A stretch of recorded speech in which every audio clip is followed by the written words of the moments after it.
Hello guys, in today's video I'm going to show you how to fix PUBG Mobile login field cannot connect to the server network error. This tutorial will be quick and simple. Just make sure to subscribe to this channel and leave a like on this video if you will find this guide useful. So first of all, make sure that you're connected to a good network connection.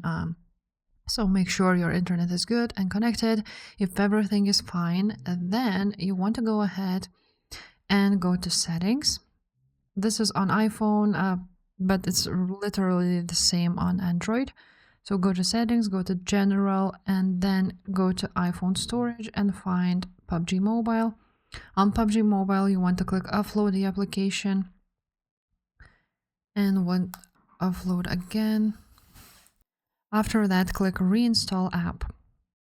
Now that should fix your issue. If not, then if you're using any VPNs or so, you want to go ahead and disconnect to them, or if you're not using them but maybe they are turned off, you want to turn them on and try to launch the PUBG game.